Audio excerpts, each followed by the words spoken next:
You don't have the cards right now.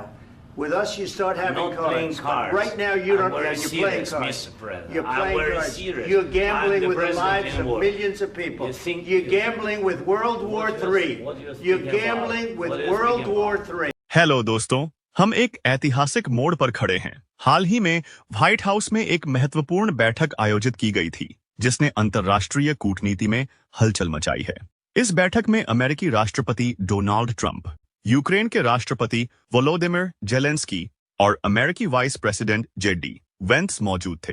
इस video में मैं आपको बताऊंगा कि कैसे इस बैठक में उठे मुद्दों ने वैश्विक राजनीति के नए सवाल पैदा किए हैं, जिसमें यूक्रेन का परमाणु हथियार त्याग, सुरक्षा आश्वासन और आज की बदलती भू राजनीति भी शामिल है। चलिए शुरू करते हैं। व्हाइट हाउस में हाल ही में आयोजित बैठक की तैयारियां जबरदस्त थीं। हर पल को कैमरों ने रिकॉर्ड किया गया, जिससे मीडिया और जनता ने इस ऐतिहासिक क्षण का साक्षी बनने का अवसर पाया। व्हाइट हाउस के शेफ्स ने मेहमानों के लिए विशेष व्यवस्था की थी। इस बैठक में डोनाल्ड ट्रंप, वोलोदिमिर जेलेंस्की और जेडी वेंस की उपस्थिति ने माहौल को और भी भीड़ बना दिया। बैठक के आरंभ में ही माहौल में तनाव स्पष्ट था। डोनाल्ड ट्रंप ने जेलेंस्की से स्पष्ट तौर पर कहा, "you are gambling with world war III", जिससे यह संकेत मिलता है कि इस बातचीत के परिणाम स्वरूप वैश्विक स्तर पर बड़े परिवर्तन की आशंका जताई जा रही थी। बैठक की शुरुआत एक रियलिटी टीवी शो की तरह लगने लगी, जहां नेताओं के बीच तीखी बहस और आरोप प्रत्यारोप तेज हो गए। बैठक में दो मुख्य मुद्दे सामने आए: यूक्रेन का युद्ध और सीज फायर पर भरोसा। जेलेंस्की ने जोर देकर कहा कि यूक्रेन ने अब तक काफी कष्ट झेला है। उन्होंने बताया कि सीज फायर के दौरान रूस ने बार बार उल्लंघन किया है, जिससे यूक्रेन पर भविष्य में हमला होने का खतरा मंडरा रहा है। जेलेंस्की की मांग थी कि यदि यूक्रेन लड़ाई छोड़ता है तो उसे स्पष्ट और मजबूत गारंटी चाहिए कि रूस फिर कभी आक्रमण नहीं करेगा। प्राकृतिक संसाधनों का विवाद। डोनाल्ड ट्रंप ने एक चौंकाने वाला प्रस्ताव रखा। अब तक अमेरिका द्वारा दी जा रही आर्थिक और सैन्य सहायता के बदले में यूक्रेन को अपने प्राकृतिक संसाधनों का 50% हिस्सा अमेरिका को सौंपना होगा। ट्रंप ने दावा किया कि यूक्रेन के तेल, गैस, बंदरगाह, बुनियादी ढांचा और अन्य महत्वपूर्ण संसाधन अमेरिकी सुरक्षा और आर्थिक हितों के लिए आवश्यक हैं। जेलेंस्की ने इस प्रस्ताव को तुरंत खारिज कर दिया, कहते हुए कि ऐसा समझौता आने वाली पीढ़ियों पर भारी पड़ेगा। इस पर ट्रंप ने जेलेंस्की को डिक्टेटर कहकर निशाना साधा और सोशल मीडिया पर कठोर बयान दिए, जैसे जेलेंस्की बेटर मूव फास्ट और he is not going to have a country left. इस विवादास्पद प्रस्ताव ने बैठक में तुरंत ही ताप बढ़ा दिया और मीडिया की नजरें हर पल पर टिक गईं। अब आइए बात करते हैं उस ऐतिहासिक घटना की जिसने यूक्रेन के भविष्य को आकार दिया। यूक्रेन का परमाणु हथियार त्याग। 1994 में यूक्रेन, जो कभी दुनिया के तीसरे सबसे बड़े परमाणु शक्ति वाला देश था, ने अपने विशाल शस्त्रागार को त्याग दिया। इस ऐतिहासिक निर्णय का मुख्य उद्देश्य था कि अंतर्राष्ट्रीय मंच पर सुरक्षा और समर्थन का आश्वासन प्राप्त किया जा सके। बुडापेस्ट मेमोरेंडम के तहत अमेरिका, यूनाइटेड किंगडम और रूस ने प्रतिज्ञा की थी कि यदि किसी भी देश द्वारा यूक्रेन पर आक्रमण किया जाता है तो वे यूक्रेन की रक्षा करेंगे। इस समझौते ने यूक्रेन को यह भरोसा दिलाया कि उसे परमाणु हथियार रखने की आवश्यकता नहीं है और अंतर्राष्ट्रीय समर्थन के भरोसे अपना देश सुरक्षित रख सकता है। लेकिन आज वैश्विक राजनीति में बदलाव और रूस की लगातार आक्रामकता के कारण यह सुरक्षा आश्वासन प्रश्न चिन्ह में बदल गया है। आज हम एक नए वैश्विक परिदृश्य का सामना कर रहे हैं। यूक्रेन को 1994 में मिले सुरक्षा आश्वासनों का प्रभाव अब उतना स्पष्ट नहीं है। जब रूस ने आक्रमण शुरू किया था तो पश्चिमी देशों ने मिलकर यूक्रेन का समर्थन किया। अमेरिका, यूरोप के कई देश और अन्य सहयोगी राष्ट्रों ने यूक्रेन को आर्थिक, सैन्य और कूटनीतिक सहायता प्रदान की।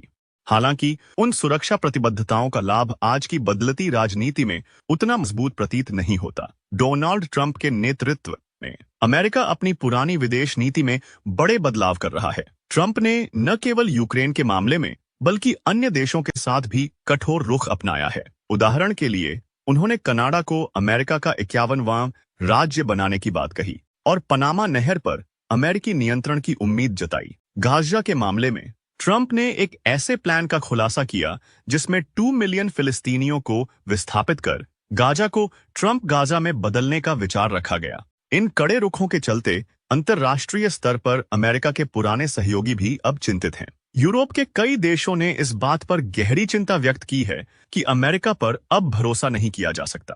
बैठक की शुरुआत में जहां दोनों पक्षों ने अपने अपने तर्क प्रस्तुत किए, वहीं जैसे जैसे बातचीत आगे बढ़ी, स्थिति और भी तनावपूर्ण हो गई। जेलेंस्की ने जोर देकर कहा कि सीज फायर उल्लंघनों के आंकड़े साफ तौर पर दिखाते हैं कि रूस भरोसेमंद नहीं है।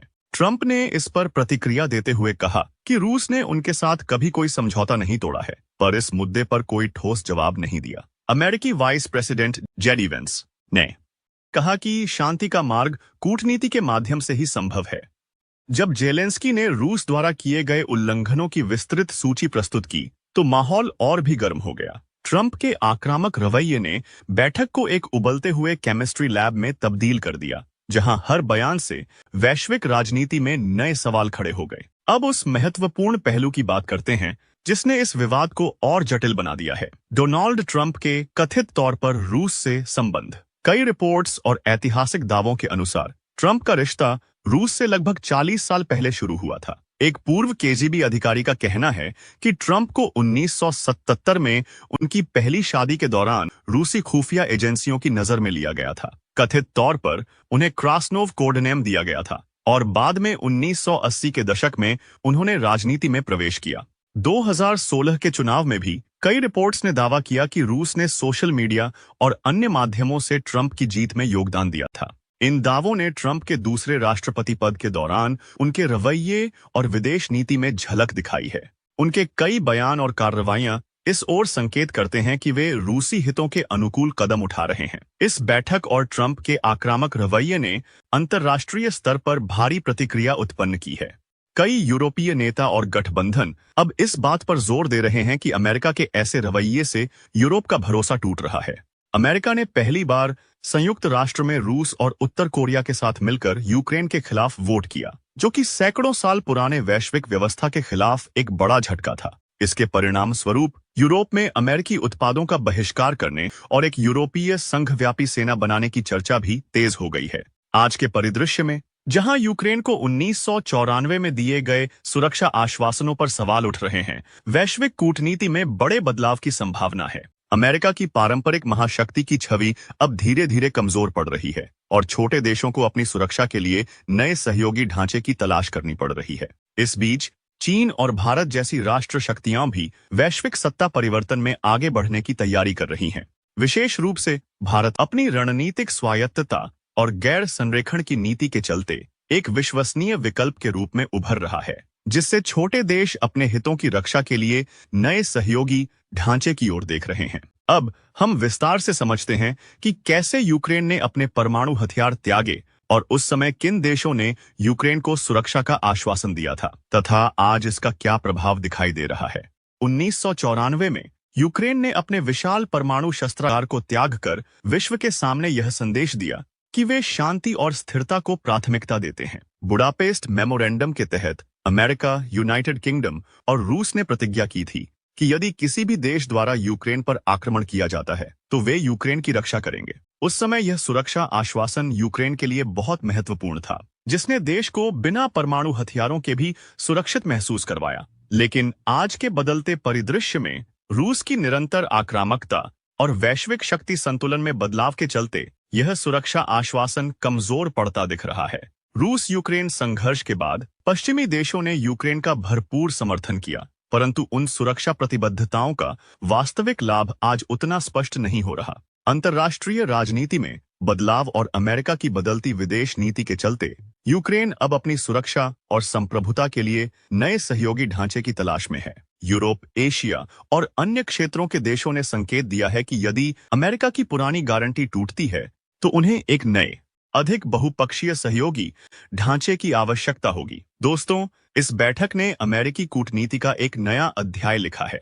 डोनाल्ड ट्रंप के आक्रामक प्रस्ताव और वोलोदिमिर जेलेंस्की के दृढ़ रुख ने न केवल यूक्रेन के राजनीति में भी एक नया मोड़ ला दिया है। यूक्रेन ने 1994 में परमाणु हथियार त्याग कर जो सुरक्षा आश्वासन प्राप्त किए थे, वे आज की बदलती परिस्थितियों में काफी चुनौतीपूर्ण प्रतीत होते हैं। अंतर्राष्ट्रीय समर्थन की पुरानी गारंटी अब उतनी विश्वसनीय नहीं रही है और छोटे देशों को अपनी सुरक्षा के लिए नए सहयोगी ढांचे की ओर देखना पड़ेगा। ट्रंप के विवादास्पद रवैये रूस से कथित संबंध और यूक्रेन के प्राकृतिक संसाधनों पर उठे सवाल सभी ने वैश्विक स्तर पर अमेरिका के विरोधियों के बीच चिंताओं को बढ़ा दिया है।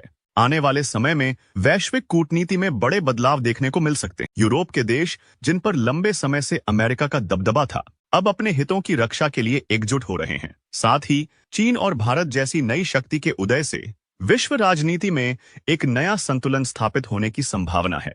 दोस्तों, इस वीडियो से हमें यह सीखने को मिलता है कि अंतर्राष्ट्रीय राजनीति कितनी जटिल और लगातार बदलती रहती है।